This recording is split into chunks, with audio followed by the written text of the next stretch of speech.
Jivam Sadvaitam Savadutam Parijana Sahitam Krishna Chaitanya Devam Shri Radha Krishna Padan Sahagana Lalita Shri Vishakhanvitangscha Namo Vishnupadaya Krishna Prishtaya Bhutale Srimate Bhaktivedanta Swamin iti namine Namaste Saraswate Deve Gauravani Pracharine Nirvisesha Shunyavadi Pashatya Deshatarine Namo Mahavadanyaya Krishna Prema Pradayate Krishnaya Krishna Chaitanya Namine Gaudushe Namaha He Krishna Karuna Sindho Dinabandho Jagatpate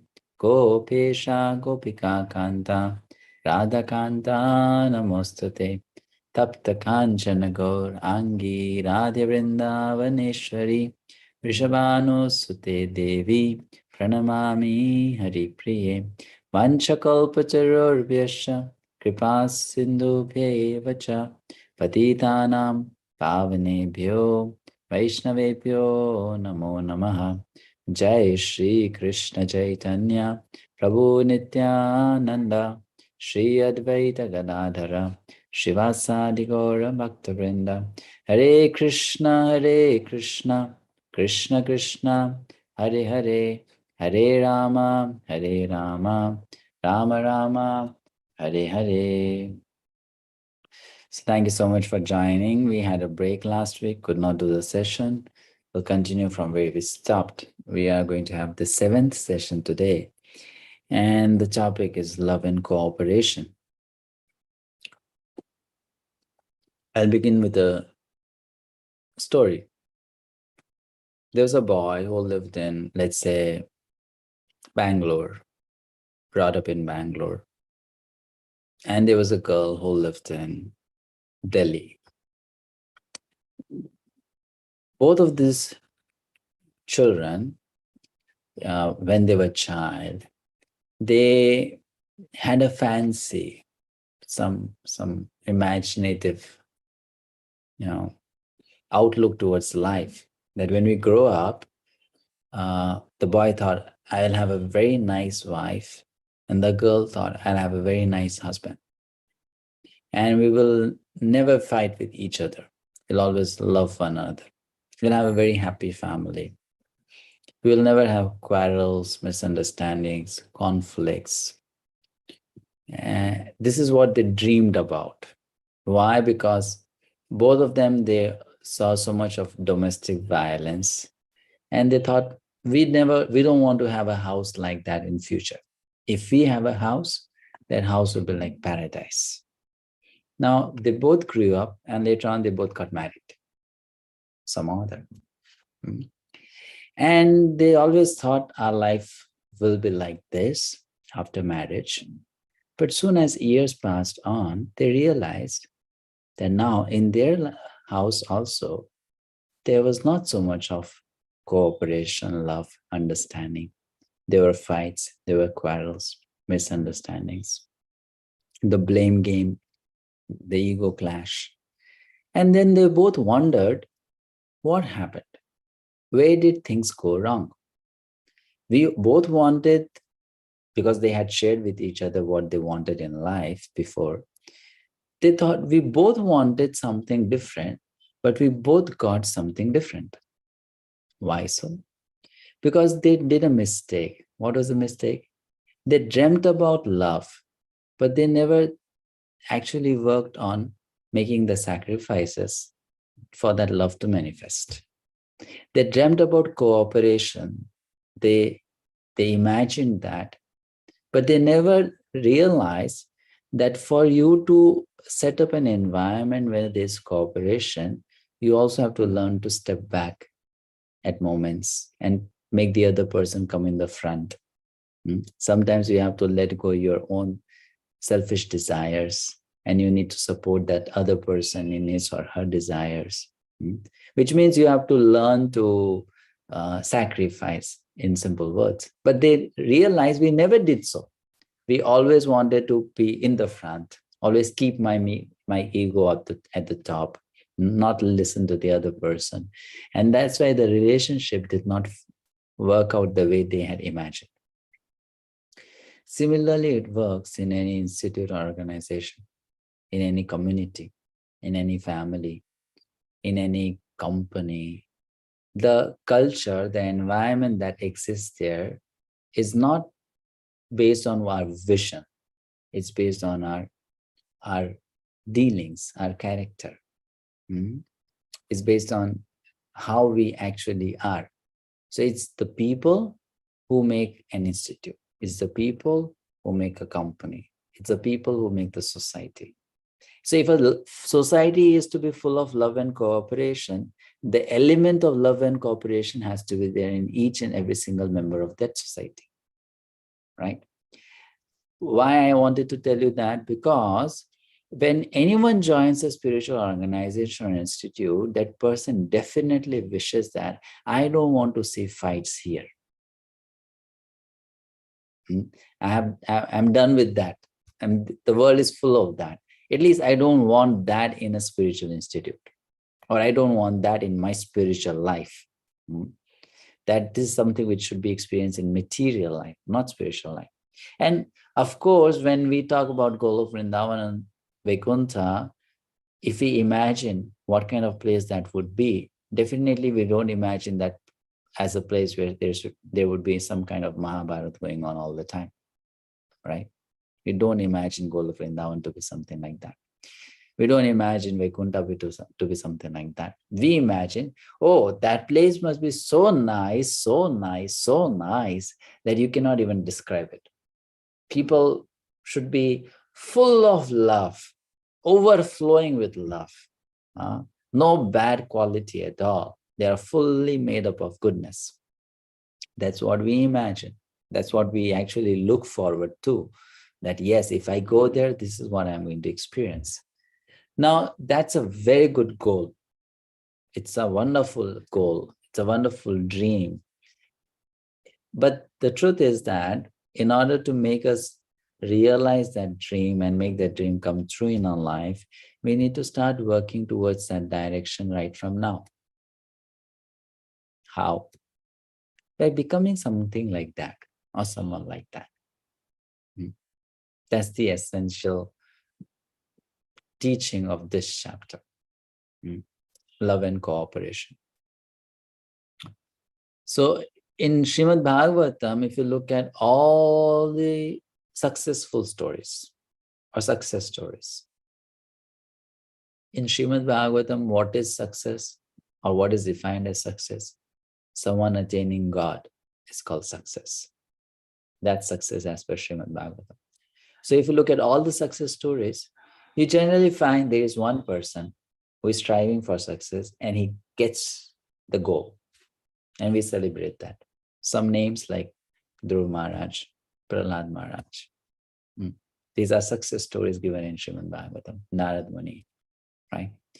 But there is one very interesting success story which is different from other stories. And that story is given in this chapter, the story of Prachetas. What makes their story different is that it's not one person who is trying to reach the goal. There are 10 people who are working together to reach the goal. It's a team. And they all 10 reach the goal together. They get their goal together. How? By supporting each other, cooperating with each other. And because they do so, the Supreme Lord Vishnu, when he comes to give them his darshan, beautiful darshan, he congratulates them. He says, I'm very happy with you. And the best thing that I liked about all of you is that you work together with mutual friendship and cooperation. And that's how you pleased me the most. I love that the most in you. Your bonding, your togetherness. It's not an easy thing to achieve, actually. If we look at Mahabharata, it's a story of the fight between 100 brothers and 5 brothers. But if you look at Mahabharata very closely, these 5 brothers known as Pandavas, they did work as a team, but they had lots of differences. Yudhishthir was a different person. Bhima was a different person. Arjuna, very different. Nakul and Sahadev, so much different. But they work together always. They remain together because they learn to be together. And to be together, it doesn't just need to be staying together. It needs to also sometimes keep your ego at the back. It's required, very much required. And because they were able to stay together lifelong. They did not, break up into small groups or individually alone units, right? So this chapter, what we are going to discuss today are these two topics, love and cooperation. They are very essential. They can be helpful in different levels.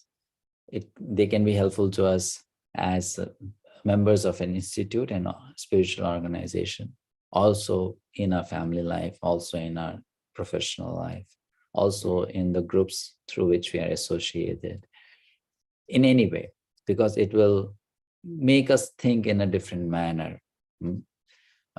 What can inspire us to cooperate, or what can inspire us to increase the area of our love? Okay, so let's look at this topic. I'll share the screen. So there's a situation, let's say something you might have heard before. There was a farmer, very rich farmer. The wealth he had was livestock, and not that he had cows or goats. This person had camels. He loved his sons, who were 3 in number. So when he died, he made a will. The eldest son got the will. He read the will. He became confused. He passed on the will to the middle son. He also read the will. He was also confused. He passed it on to the youngest son. The youngest son read it, and he was also confused. So they looked at each other. It's quite a dilemma. Our father has left us some heritage, but it seems quite impossible for us to share that. Why? Because that farmer had 17 camels. And in the will he had written, my eldest son will get 1/9 of it, my middle son will get 1/3 of it, and my last son will get half of it. And the children were thinking, 17 divided by 9, not possible. 17 divided by 3, not possible. 17 divided by 2, not possible. Not possible. So how is it going to happen? Did our father not understand mathematics well? Or did he think that we have to really cut the camel into pieces and then share? What did he think when he wrote this will? So they were not able to conclude. There was no solution to the problem. That is not a big problem, actually. I mean, they could have come across a rough calculation and said, okay, you take this many, you take this many, you take this. But they were pretty honest. No, we have to literally follow the instruction given to us by our father. No single inch here or there. So they went to a friend and then they asked for a solution. So the friend said, now if the friend would have been a person of Kali Yuga, that friend would have told them, let's go to the court. The court will solve your problem, right? But the friend said, no, we'll go to a sadhu. A sadhu will solve your problem. They went to the sadhu and the sadhu said, that's all, very simple. I'll solve it right away. And the 3 sons were looking at him at amazement. Is it so? Is that so simple? And the sadhu said, yes. What I'll do is that I have 1 camel. I'll add it to your 17 camels. So how much it becomes? It becomes 18 now. And then he says, okay, now you divide 18 by 2. And the first son said, wow, that's very interesting. 18 by 2 is 9. So he said, you take 9. So very happy. The second son, now you divide by 3. How much? He says 18 by 3. 6. Oh, fantastic. Whole number, 6. So I take 6. And the last son, how much do you get? He says 1/9. half of 1/9 I get, right? So he says, okay, you divide 18 by 9. So he said 2. So you take 2. And then the son said, but what is left for you then? You gave us the extra one. And the person asked, how many did you get in total? So he said 9 plus 6 plus 2. How much is that? That's 17. So the extra, which one is left, is mine again. I take it back. So they were amazed at the intelligence of the sadhu. He solved the problem without actually doing anything. There was no loss on his part. He got his camel back, and the camels were not killed also. So the answer, the lesson here is, what made them solve the problem? That 18th camel made the problem become solvable, right? Now, how would you define that 18th camel? What role did the 18th camel play in this situation that it solved the problem? What was the contribution of that 18th camel that it made the problem solvable? It did something. It did play a role there, because of which the problem got solved. What was that role?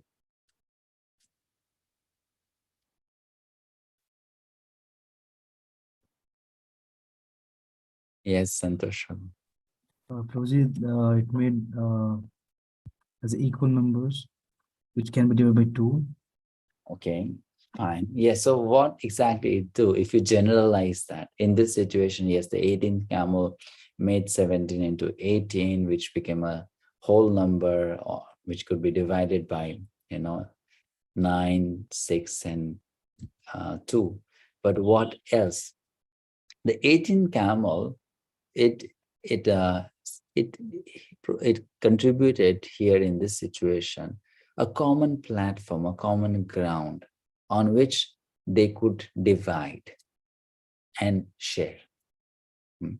It served as a platform, just as a platform, a common platform. They all borrowed support from that 18th camel, right? It added to the list, to the total, right? So now, in Krishna consciousness, when we are dealing with other devotees, we have to find that 18th camel when there are problems or conflicts or difficulties, which means we have to find that common ground, common platform on which we can come together and resolve the conflict that we are going through. Till the point we are able to find that 18th camel, cooperation is always possible.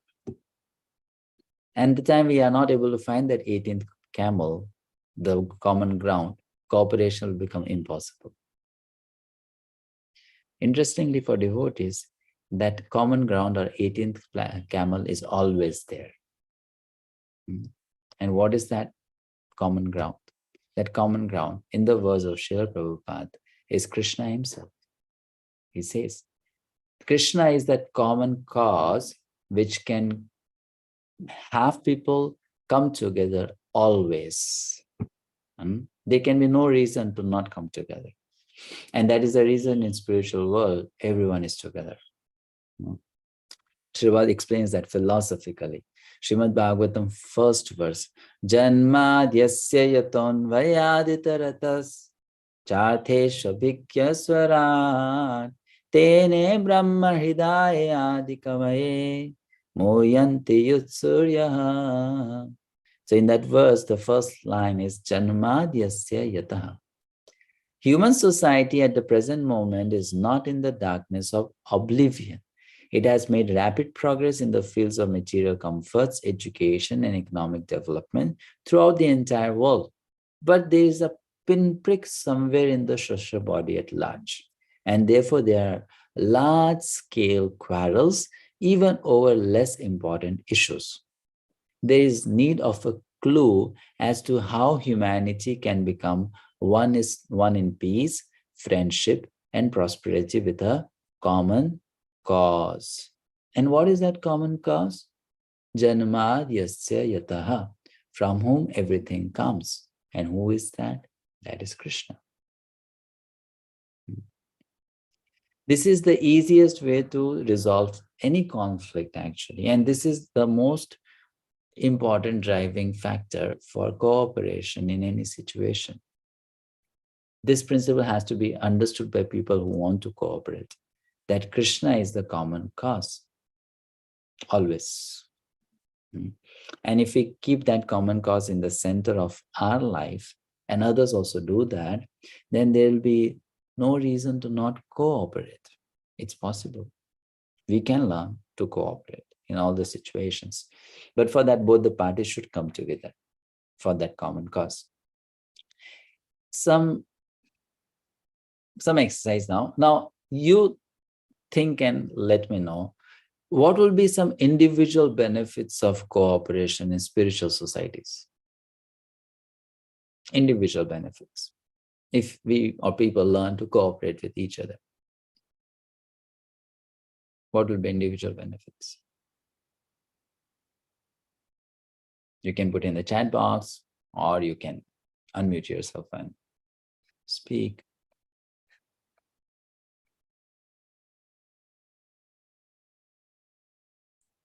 Progress, Prabhuji, progress.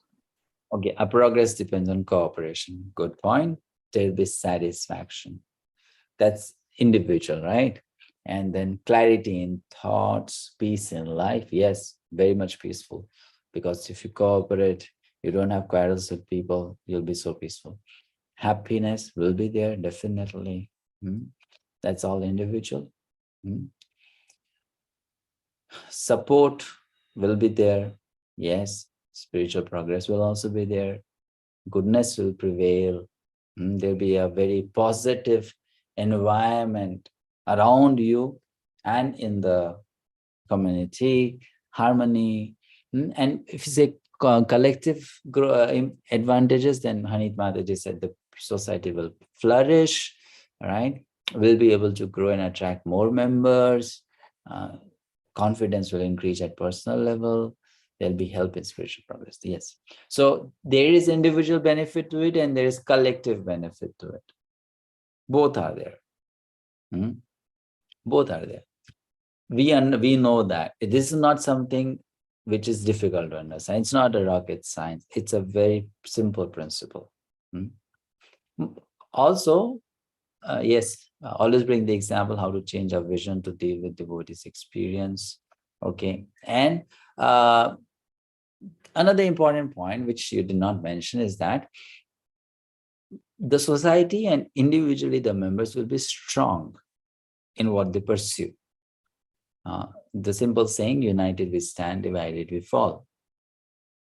So we'll be able to fight back with enemies on the spiritual front easily, which means Maya will not defeat the members on the path of Krishna consciousness easily. We'll be able to overcome Maya, which is in other words invincible. We'll be able to overcome them, that because of support. And that support is very much needed. So we'll read here something very interesting from the book. How one can develop the spirit of cooperation. Now this requires a change in attitude. In Krishna consciousness, the science is that our individual progress and success depends on that of our fellow beings. A wrong approach to success is the competitive spirit, the one in which I should push you down in order to stand up. But in truth, especially in the spiritual environment, the correct approach should be the cooperation spirit, the one in which I raise you up to rise myself. Cooperation arises when every member of the community thinks and feels that his or her success depends on the success of others. Now, this is a very interesting outlook. Generally, people don't think so. Generally, people think my success depends on your failure. So I rejoice when someone fails. Because you fail, I succeed. Isn't it? If I want to become the top ranker in the university, then others should perform less than me. Then I become the topper. If I need to get a job in a company, then others should fail in their interview and I should pass. This world and the experience in this world teaches us that. Why? Because in this world, there is a scarcity of everything. Everything is limited, and the number of people who want to enjoy those things are more. Right? What provides enjoyment is less, and those who want to enjoy are more. So there's always a struggle, a fight, a competition. And then comes the principle survival of the fittest. Whoever is great will survive, whoever is weak will perish. So you become strong and then you survive. And if you look at life, interestingly, that's what we have been doing since our childhood. That's what the society has taught us. If you want to survive, you push people behind or you push people aside. You become strong. So in other words, looking for a good job, a secure job, nice education, it's all basically trying to become better situated than others so that I can survive easily. And in this world, we have to do that because this world is having its limitations in supplying what people need. Now, contrasting that with spiritual reality. We'll come to that later, but just touching on it now. Spiritual reality is not a place of any kind of lackingness or limitation. There is abundance of everything. Krishna is God of abundance. So much of abundance that if someone wants Krishna to stand beside him and someone else also wants Krishna to stand beside him, Krishna can do that. If there are 10,000 ladies thinking that Krishna should be with me at this moment, Krishna can satisfy each one of them by being with each one of them at the same moment. Krishna can do that. So in spiritual world, there is no lackingness or limitation, no scarcity of anything spiritual. So in that environment, if someone is winning, that doesn't mean I have to lose. But in material environment, if someone is winning, that means I am losing, right? And when someone wins, we get scared because then you are afraid, if he wins, I am going to lose because I cannot win and he cannot win together. But in spiritual reality, you win, I can also win, and a third person can also win. Even 10,000 other people can also win. With that understanding, cooperation becomes possible, right? Competition, why there is competition? It's there in our attitude, it's there in our mindset. And that's because of the experience that we have received in this world, that we need to strive for something for which someone else is also striving. And if he gets that before me, I'm going to lose it.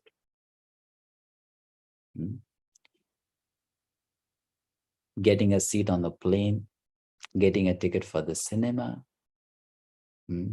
right? A job interview. Every time we have that fear, I'm going to lose it because someone else will take it away, right? Someone else will have it before me. I should be then the first one to reach out and get it. That's our experience in material life.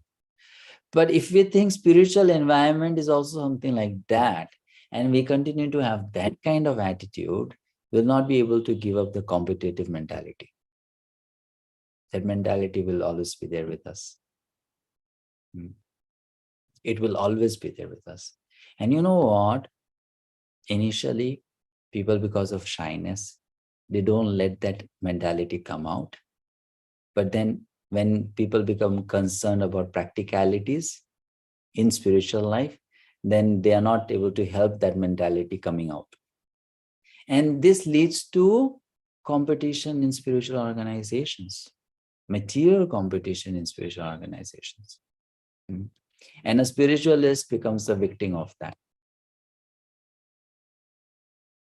Becomes a victim of that. Like you go to one temple and you give them, let's say, 2,000 rupees donation.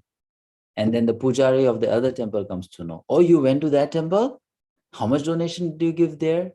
Say 2,000. Really? Why? You always visit my temple. You should have given here. Why you gave it there? So that mentality has come into that person because he has not able to switch to the attitude of cooperation. He's still keeping that competition mentality inside. That I lose when you win. But spiritual arena is something different. And that's where we want to go. So if we want to go there, we also have to set up our attitudes like that here. And that attitude is being explained in this paragraph. In order for me to rise up, I need to help you rise up. Then I can rise up. Which means that if let's say we are in a group of 10 people, and one of them is not taking spiritual life seriously, then it should concern the remaining 9. That if this person doesn't become spiritually strong, we 9 are going to become spiritually weak because of that. And that's why we should help that person to become strong. One may say, oh, come on, this is a only imaginative thing. This is just in your mind. There's no reality in this. But there is reality in this. Every single person who is in the team adds to the energy of the team. Right? And if that person is not in sync with the team, will be adding to the destruction of the team. Once a lady disciple of Prabhupada, she wrote a letter to Srila Prabhupada. We are only 2 ladies running an ashram. We don't have any support. No devotees come to our place. So how can we make progress? Our association is so limited, just 2 of us.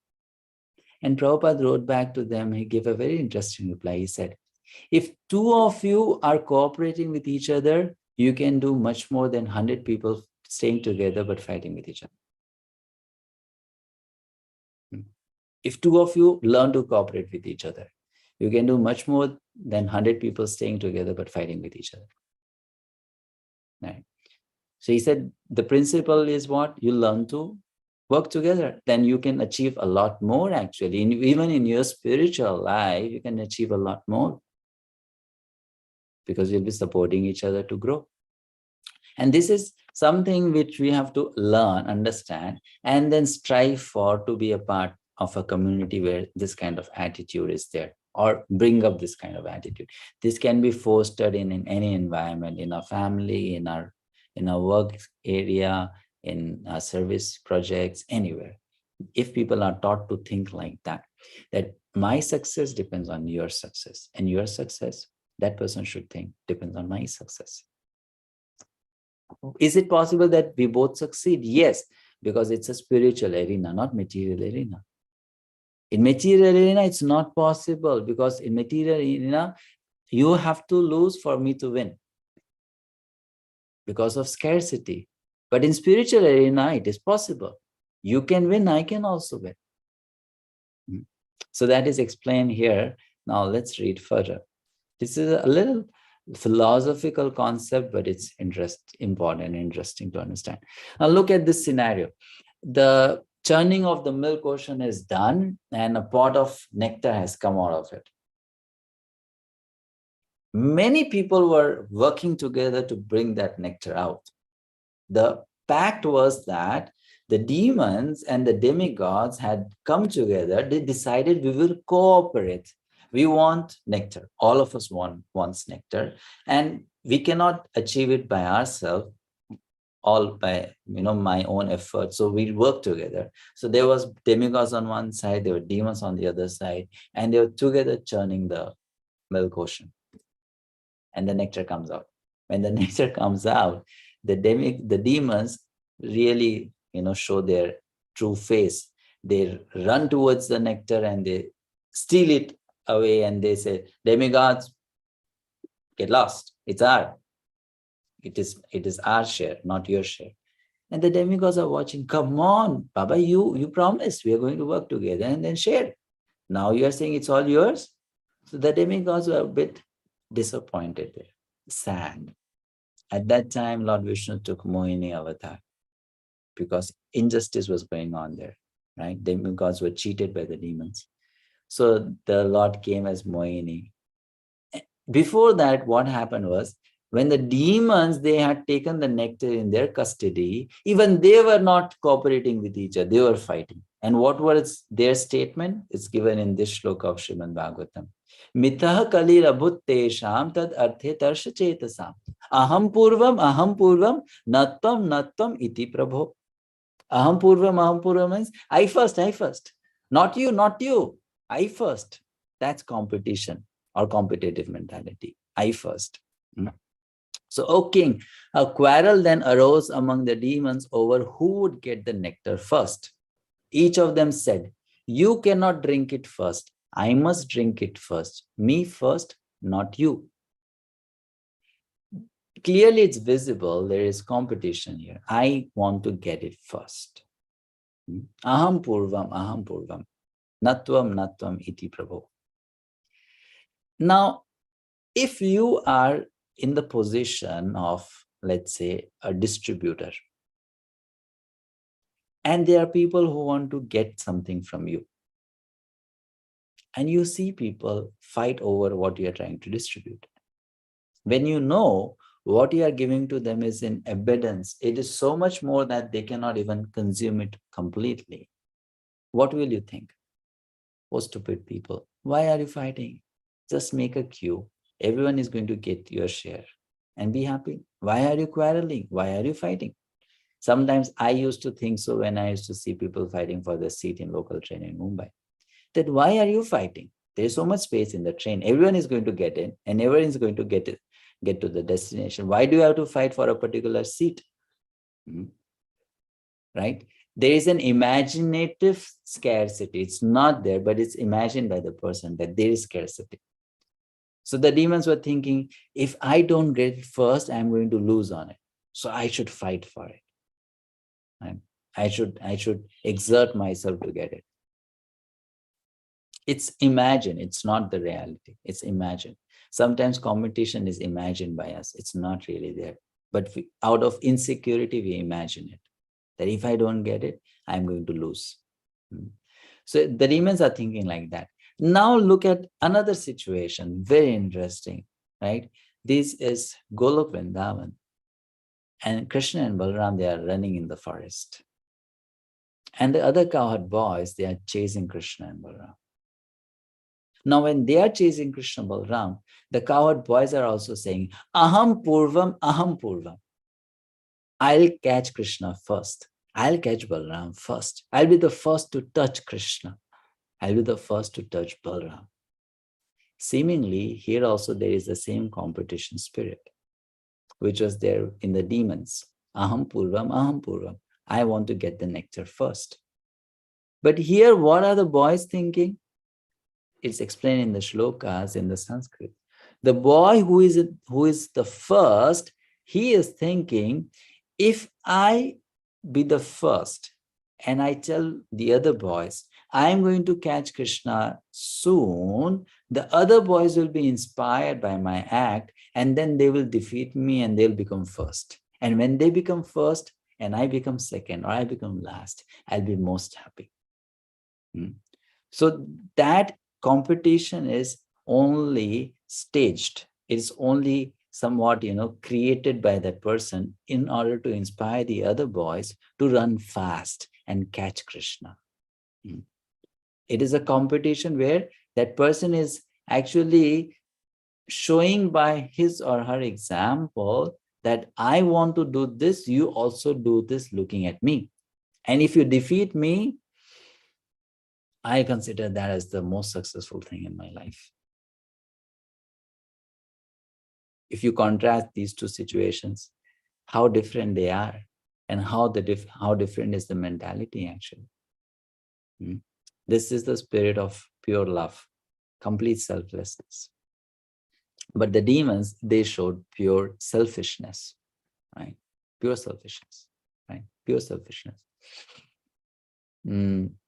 So here, I'll take your comment later, Madhuji. So here, the boys are showing that we want to excel because we want to inspire you to excel. And if you excel more than me, I'm not going to feel sad about it. So I push you or I pull you, but I inspire you. That's cooperation. And that should happen in spiritual organization. If our heart says no in such situations where there is an expectation from us that I should cooperate, then we should convince ourselves by telling that in spiritual life, there is no scarcity. There's no scarcity. In material life, someone's good fortune means my misfortune. But in spiritual life, it doesn't mean so. In spiritual life, someone else's good fortune does not mean my misfortune. It also means my good fortune. It doesn't mean my misfortune. And that understanding will help us to not envy people. Then we'll not compete with people in spiritual arena. And slowly, slowly, that will also seep in our material life. We'll not then envy people on material grounds also, because we will know that I have in abundance, that person also have in abundance. There's no need to feel worried about, no scarcity at all. Switching over to the next topic, which is love. Okay, now what is love? Is it a feeling and emotion? Is it an action or behavior? Or is it a thought and a philosophy? What is it? Or it is something different? Or it is a combination of all. Or it's a combination of all. It's a combination. It's one of them. It is some of them. It is all of them. It's much more than them. What is love? Have you ever thought about it? We use the word so often. I love you. Okay, but what is that love? It's a combination, Prabhuji. It's just a feeling. If yes, then well, we will not be very happy if someone just feels love for us. Prabhuji is caring in each and every step, what they need. Okay, what they need, you provide what they need, then it's called love. Dadati pratigranati. Okay, dadati pratigranati. Give and take. Ashok Prabhuji. Hare Krishna, Prabhu. Prabhu, in my little understanding, it is a feeling and an emotion which inspires you into an action and behavior of serving your loved one. Okay, so it is a feeling, it's an emotion, and then it inspires you to act in a certain way, right? Yes. Correct. Yes. So love has to be action. If there's no action, you won't call it love. So in simple words, sincere, selfless service, right? Sincere, selfless service for the pleasure of the beloved. That's called love, right? You want to do something to give pleasure to the other person. That's called love. And when you say pure love, you want to do something for the pleasure of the other person without expecting anything in return. Then it's called pure love, because it's totally selfless. Now, let's say I love someone or someone loves someone. So we may say that love exists. Now, when it exists for someone, why does it exist? Why should someone love someone else? Why it exists? Why does a girl love a boy? Why does a mother love a child? Why does a friend love another friend? Why? What makes a person love the people of his country, the people of his state? Why? Gandhiji had so much love for people born in Hindustan. Why? You may say that's not, you may say that's not love. But let's say if we say that's love, then why such love exists? Prabhuji, it's the nature of the soul to serve the Lord with love. Same thing exists. Okay. Love is the nature of the soul. So can we say love is the quality of the soul? It's a part of the soul. It has that quality, right? Okay, it has that quality. So it's something which is there in us, or which is a part of our system.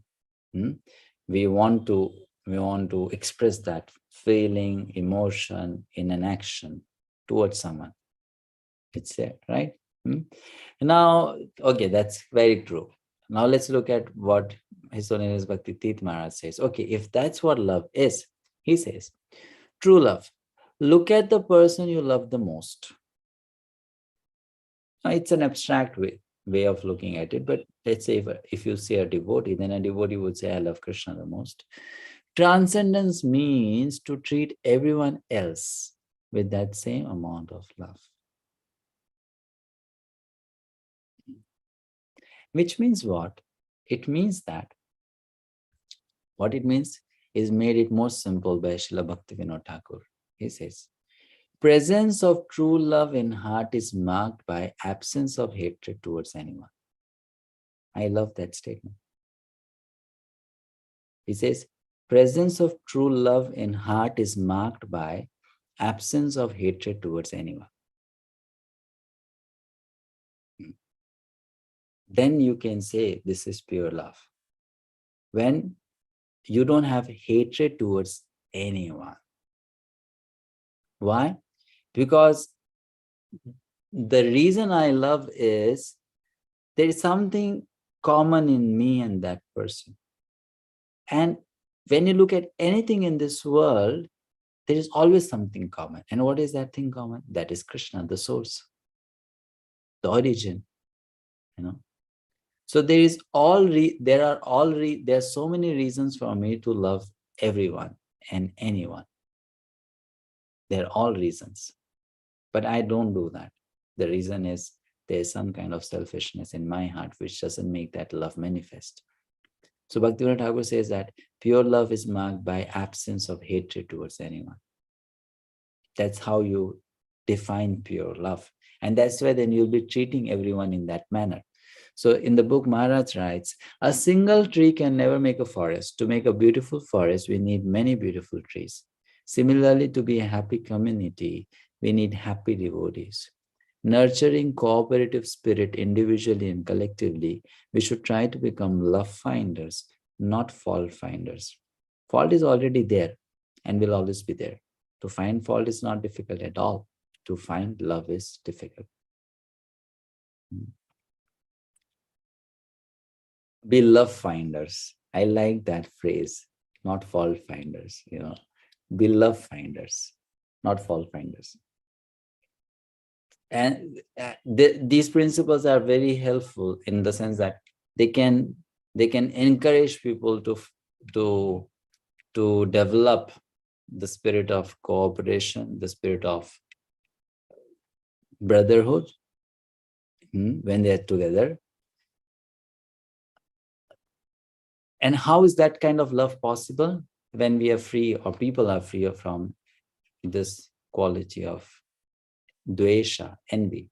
Krishna mentions in Bhagavad Gita the list of good qualities in a devotee. And he says first as 𝐴dveshta sarva bhutanam maitraha karuna evacha nirmamo nirahankaraha samadukha sukhashami. Adveshta, one who is not envious, but sarva bhutanam maitraha karuna evacha, is a kind friend to all living entities. That devotee is very dear to me, Krishna says. We get envious of people because we see them having something that we don't have. So we get envious. Oh, why you have that and I don't? But as I mentioned before, that person's good fortune means my misfortune in material life. But in spiritual life, that person's good fortune doesn't mean my misfortune. I don't have to be envious. and neither should I promote envy. One thing can be that people are envious of me. The other thing can be I behave in ways that people should become envious of me. Right? Both happens. It's not that it's always people's fault that they envy us. Sometimes it's our fault also that we act in such a way that people should envy us. It's a very subtle concept. And if we think about it, we'll realize. One thing is that, yes, when people see us having something they don't have, they'll feel envy. Oh, why she or he has that and I don't? But many a times we can also unconsciously behave in manner or speak in a manner, act in a manner, show ourselves in a manner, present ourselves in a manner that the other person cannot help but feel envy towards us. In that situation, what should one do to prevent the disease of envy coming in that person's heart because of my behavior? Is you share the cause of envy. What that person lacks and you have, you share. Then that person won't feel envious towards you. Like giving a very simple example. You are eating something and there are 5 people sitting around you. If you don't want those to become envious of you, you should share what you eat. Then they won't become envious. This is a principle which people understood earlier, and nowadays people don't understand that.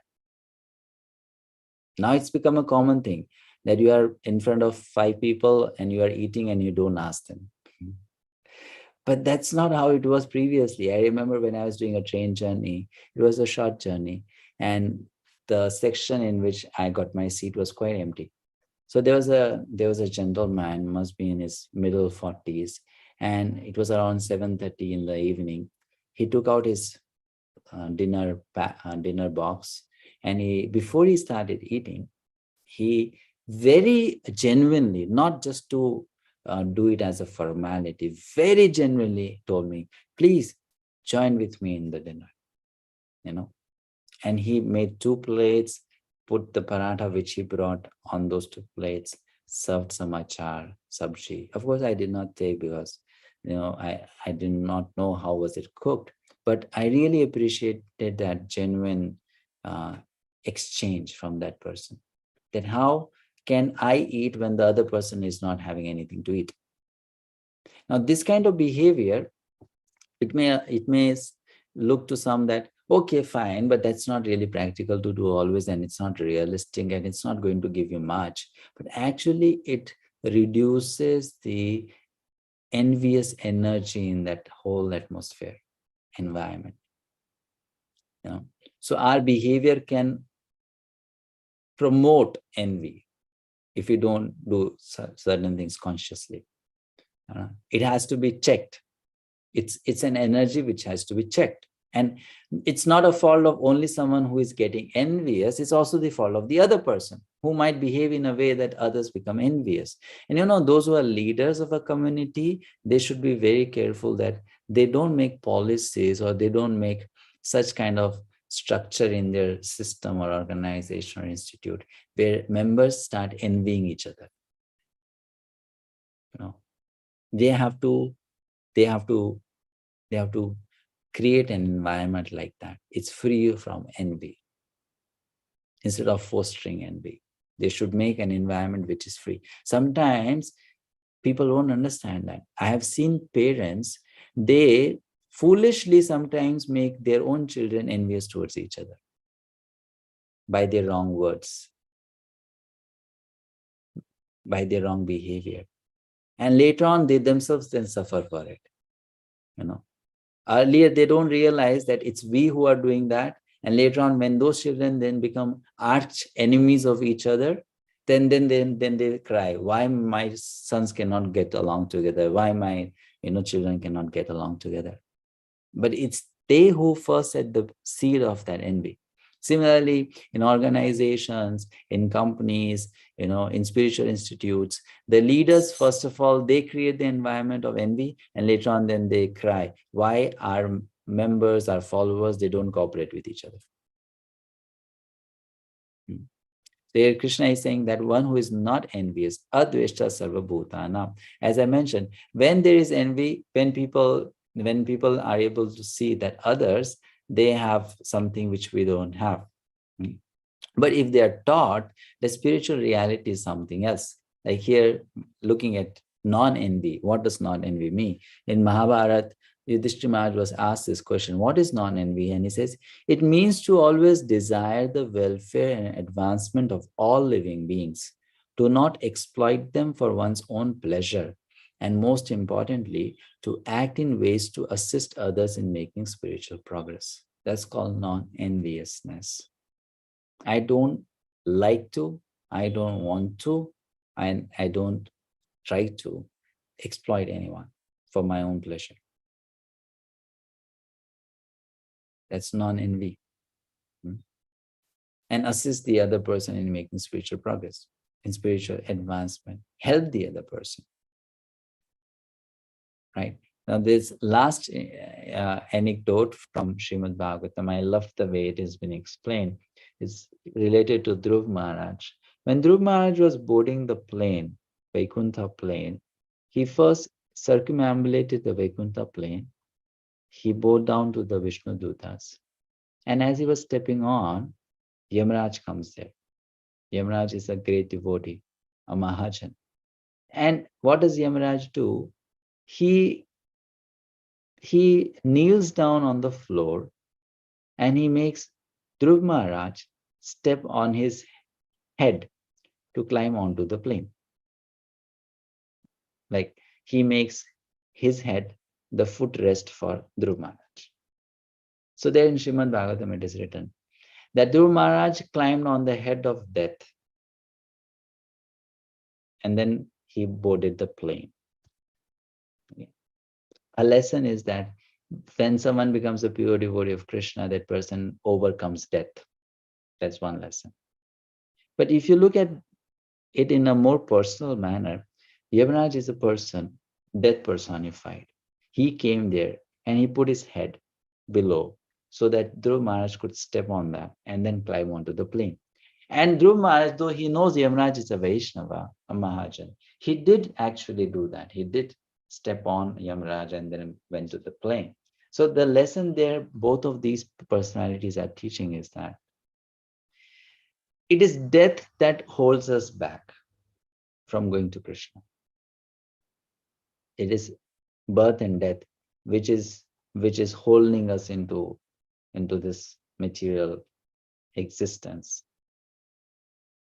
Why? Because we are not ready to go to Krishna. We are not yet fit enough to go there.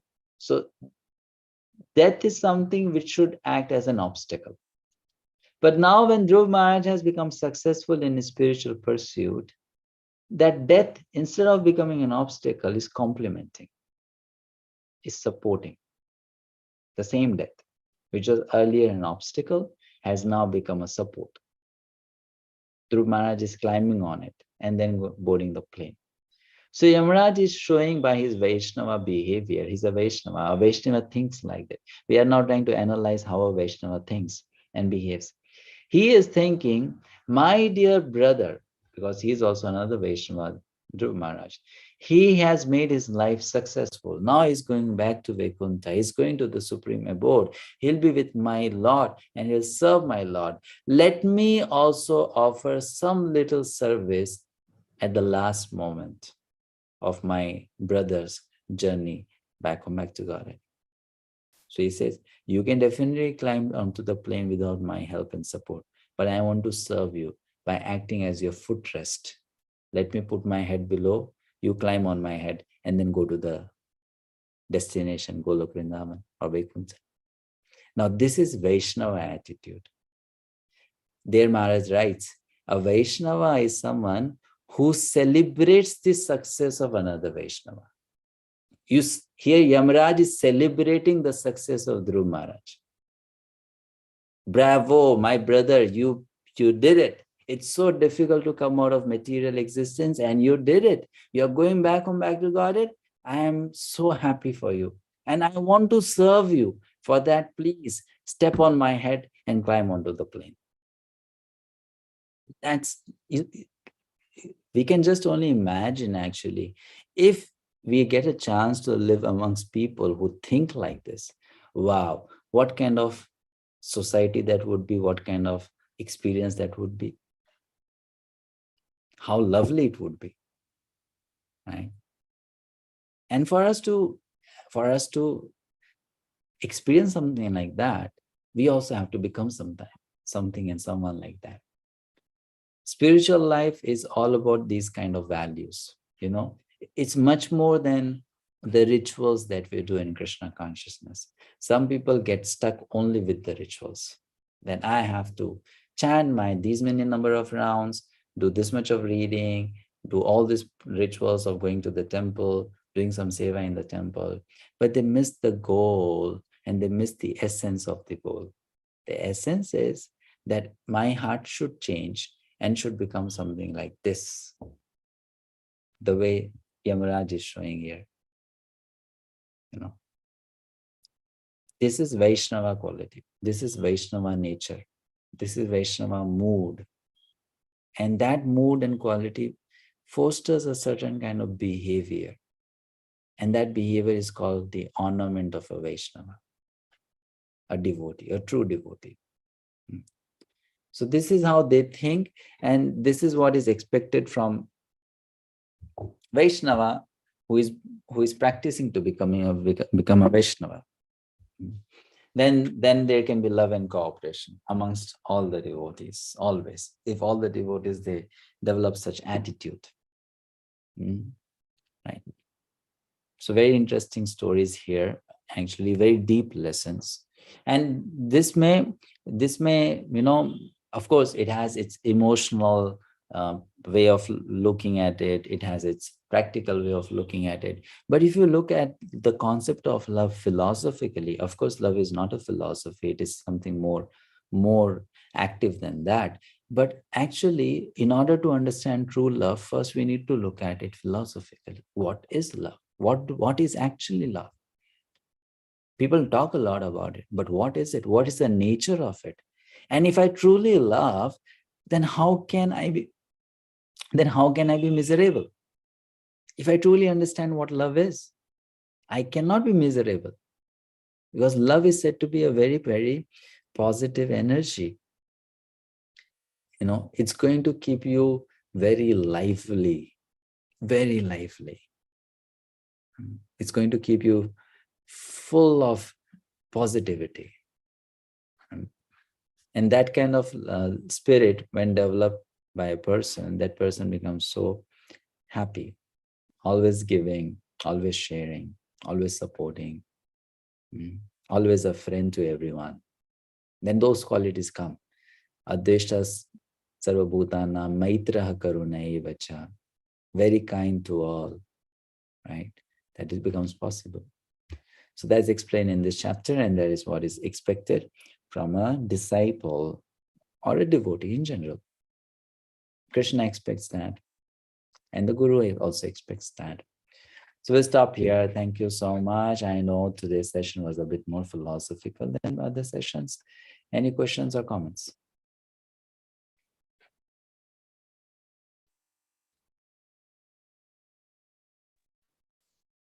Prabhuji, when we were talking about competition, so I had put in a question, how about healthy competition, you know, within the group, like in professional, this thing, you know, sometimes you have to create competition for that spirit to come in, you know, for everybody to kind of collaborate together and, you know, work together. So how do we do that without people becoming envious of each other?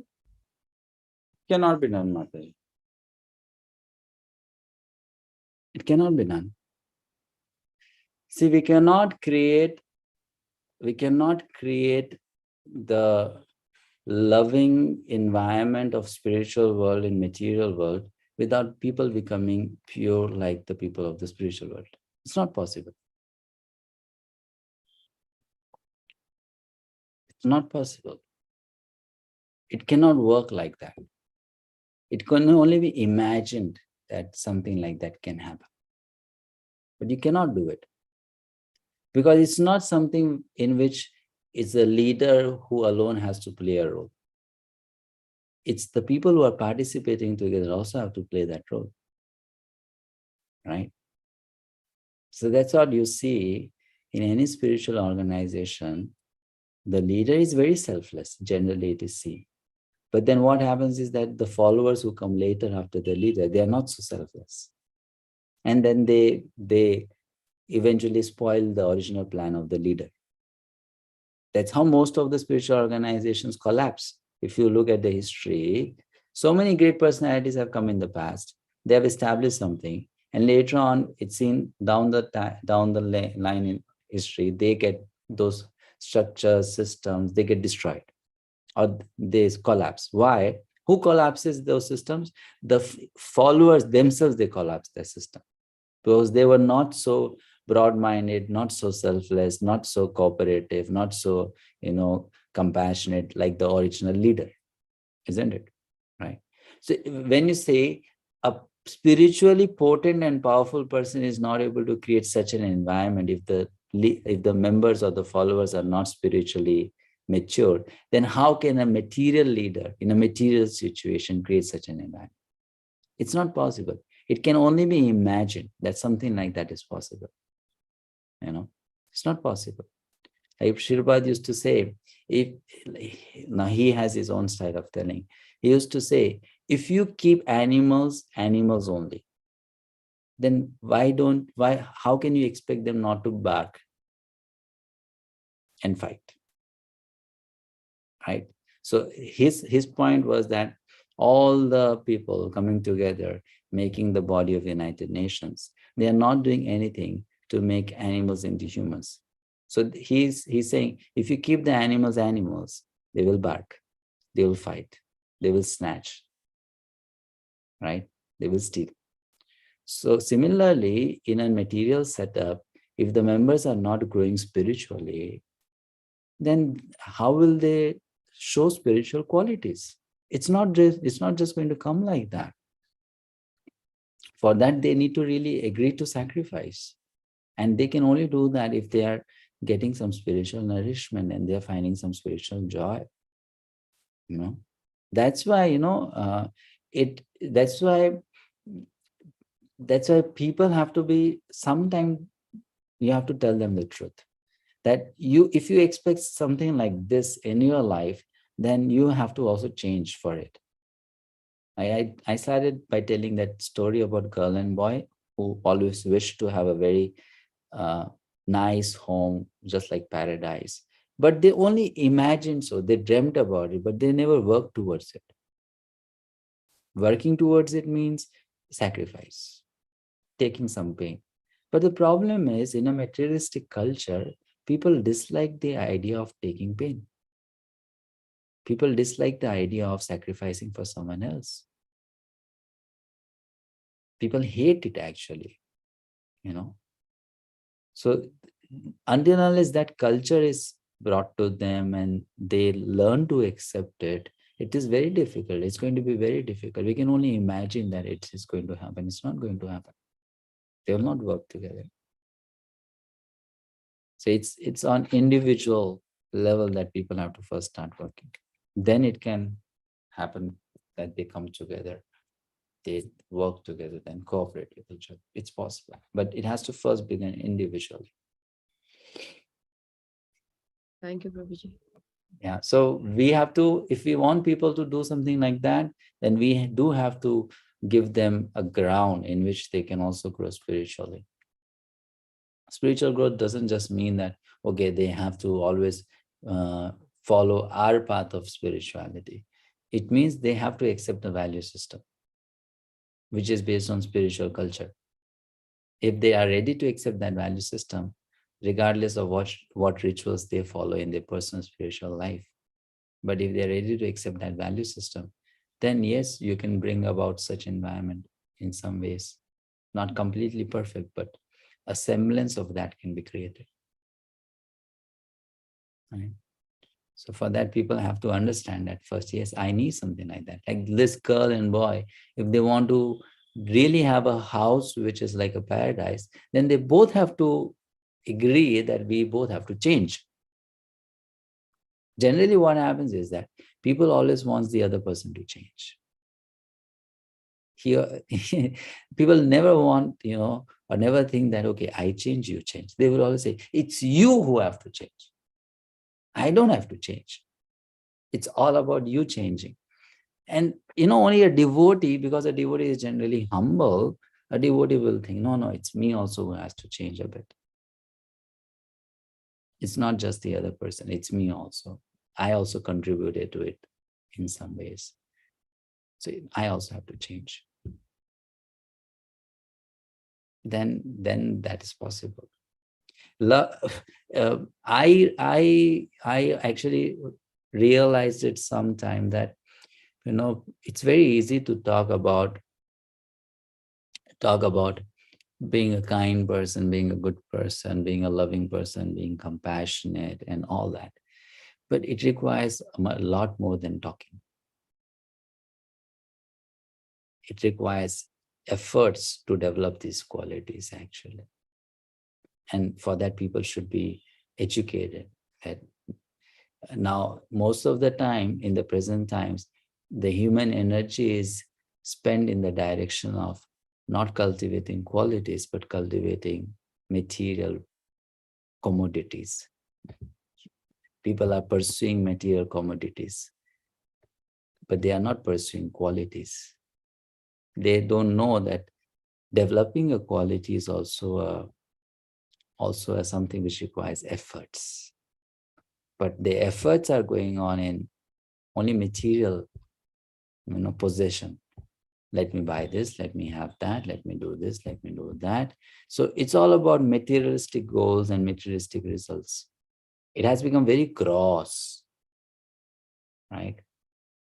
But we don't realize that we can also spend our human energy in pursuing these qualities, in pursuing, a particular kind of consciousness. People are not interested. So if we educate them and they become interested in it, yes, then we can definitely make our place a better place. Possible? Okay, any other question or comment? Ashok Prabhu. Hare Krishna, Prabhu. Prabhu, I actually do not have a question, but I want to say something if I have your permission. Please say, Prabhuji. Prabhuji, this incident, what you talked about, Yamaraj offering his head to Dhruv Maharaj, this incident has given me goosebumps, which I'm feeling even now. And I'm totally drenched in the essence of that Vaishnava behavior. And with that, I really request your blessings and Krishna's mercy that even a fraction of that essence, if it can come into my behavior, my heart, I'll be really blessed. Yes. We too also pray the same, that kind of attitude can come in us. Actually, if you really closely observe Vaishnava behavior, then you will feel so much, touched by the wonderful qualities that Vaishnavas manifest. Vaishnavas, we are talking about genuine Vaishnavas, are very special people. They are so pure that sometimes you become overwhelmed by looking at their purity. And how can someone be so pure, right? Something like a feeling, something, which you get when you read about Lord Ramchandra's character. And you're just actually totally dumbfounded. How can a person be so good? Okay, ek had hota hai. There is a limit to being good, How can you be so good? Right? He is like that kind of person, right? Lord Ramchandra, so good. Similarly, Vaishnavas are like that. If they are so pure in their heart. And that's why many times they are so much misunderstood. Because those who are not pure, they cannot really understand those who are pure.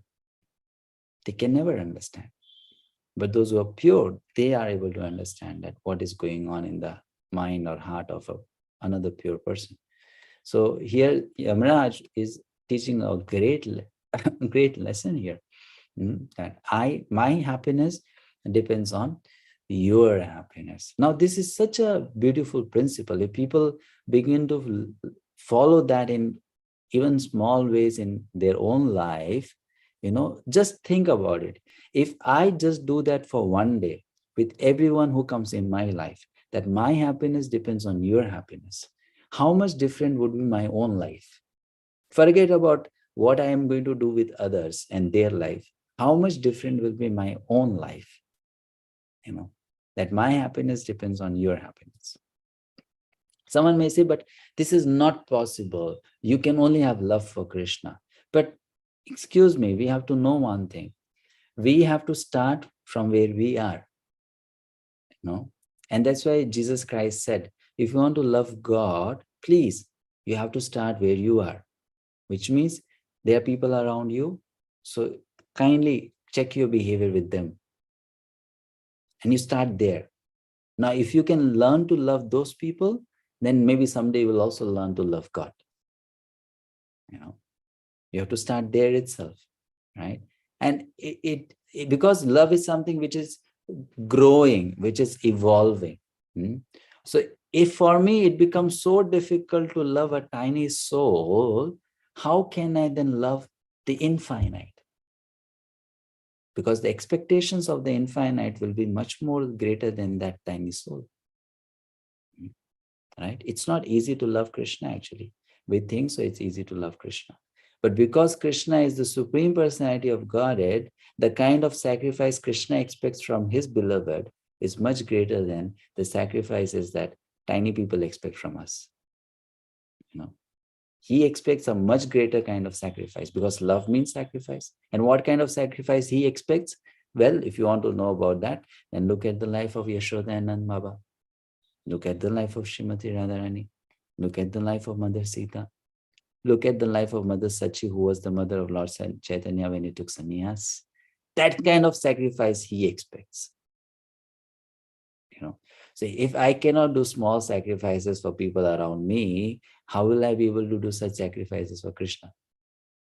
I cannot. I will never be able to do that, isn't it? So I need to start where I am and then cultivate, understanding that this will then lead me to that goal. Then, because I'll be evolving towards that, I'll be growing towards that. So these are very important principles, actually. And when we begin to understand these principles, our spiritual life begins. The rituals that we do, that is very external, very, very external. The principles are more essential. Then our rituals help us to build on these principles. Those rituals are supporting us to build on these principles, right? So that's why we need to discuss these things and understand. Vijay and Prabhu, I'll take this question or comment of yours. That will be the last. Okay, Prabhuji. Hare Krishna, Prabhuji. Dandavat, Prabhuji. So I have one comment to you, Prabhuji, actually. So such a very wonderful session today, Prabhuji. So these are the questions that are bombarding in my mind for the long years, actually. But you have been given a simple answers to my questions, actually. So our happiness is depend upon the other's happiness. That was like a amazing statement I never ever heard or read it in any books or scriptures, actually. So thank you so much, Prabhuji, for that wonderful session. Thank you, Prabhu. Yes, thank you so much. Okay, so we'll stop here. See you next week. We'll hear the story of Ekalavya. And there again, we will see a wonderful way of Vaishnava behavior or attitude, how a Vaishnava thinks. Next lesson on